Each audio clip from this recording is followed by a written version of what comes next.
대규모 고객 정보 유출 사태와 관련해 쿠팡이 이른바 자체 조사를 거쳐 피의자의 노트북을 확보했다며 경찰에 이미 제출했죠. 그런데 그 과정에서 직접 포렌식을 진행했던 사실은 경찰에 함구했던 것으로 드러났습니다. 취재기자 연결해서 자세히 알아보겠습니다. 정영수 기자, 쿠팡이 피의자의 노트북을 직접 포렌식한 사실을 경찰에 밝히지 않았던 것으로 확인이 됐다고요?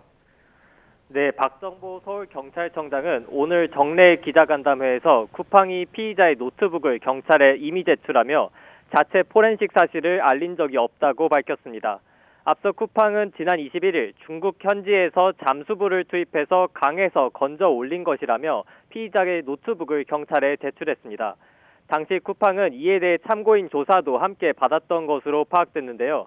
경찰은 민간 기업이 직접 포렌식을 진행하는 것은 이례적이라면서 쿠팡 측이 이때 자체 조사나 포렌식 진행 사실에 대해 진술하지 않았다고 거듭 강조했습니다. 이어 쿠팡이 만약 조작된 자료를 제출했다면 엄중하게 책임을 물을 것이라고 밝혔는데요.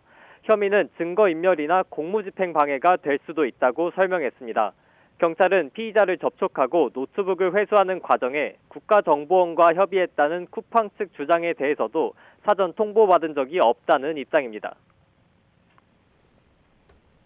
그런데 국정원도 쿠팡 입장문에 왜곡이 많다. 그러니까 국정원은 상당 부분 무관하다라고 반박을 했죠. 네, YTN 단독 보도로 전해드렸는데요. 국가정보원이 정부 공조 등과 관련한 쿠팡 측 주장에 왜곡된 부분이 있다고 강하게 반박했습니다. 국정원 관계자는 YTN과의 통화에서 쿠팡이 입장문 형식의 보도자료에서 정부를 언급하며 공조와 협력을 했다고 주장했지만 관련 내용은 국정원과 무관한 부분이 상당수라고 말했습니다.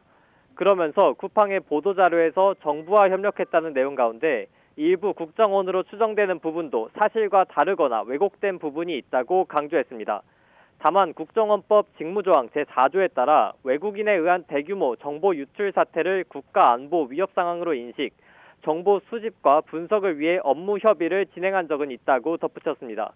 앞서 쿠팡은 수사 대상이면서 개인정보 유출 사태를 자체 조사했다는 비판이 커지자 유출자의 자백을 받고 노트북 등을 회수한 건 정부 지시에 따른 것이었다는 입장문을 냈습니다.